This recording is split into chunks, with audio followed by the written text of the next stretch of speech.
Great to have you with us here on this President's Day, a very busy Monday night, tracking that new storm and the new turn in the race for 2020. But we begin tonight with the coronavirus evacuations. More than 300 Americans taken from quarantine on board that cruise ship in Japan on buses, then put on planes. But it was learned along the way some had tested positive for the virus. The passengers initially considered healthy to fly. U.S. officials then getting that alarming report while on the way to the airport. They decided to keep going. 14 of those Americans testing positive for the virus confined to special containment areas during their charter flights back to the U.S.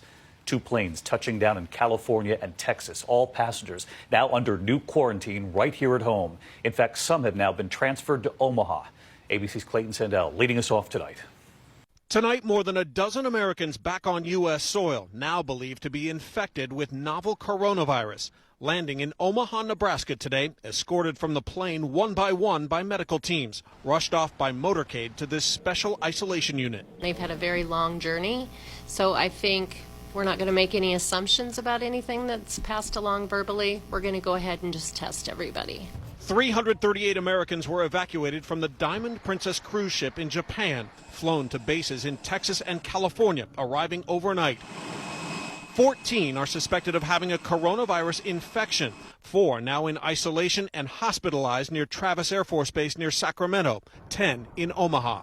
Hundreds of passengers checked before leaving the ship were deemed healthy to fly. I have to put my mask on. The bus will take you to the airplane. The airplane takes you to the United States. But after the evacuation had already begun, a complication. New test results revealed those 14 people were positive for the virus, exposing others on a 40-minute bus ride to the airport.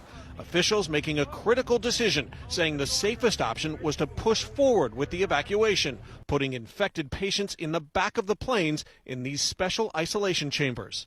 They took temperatures, and if you had a high temperature, you went into that isolation booth. Mark Jorgensen had to leave his wife behind in a Japanese hospital after she tested positive for the virus. So far, 454 cruise passengers have been infected.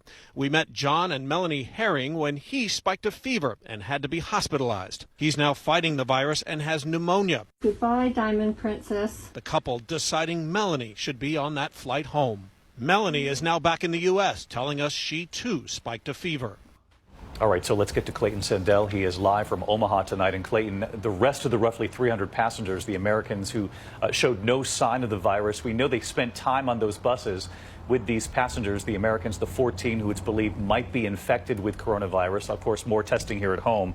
But I gather the rest of the passengers who were in close contact, they'll be watched closely now for the days to come?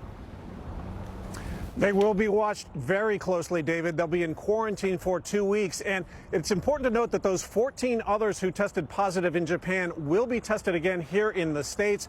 And while that happens, they will be kept in quarantine, in isolation, away from everyone else. David?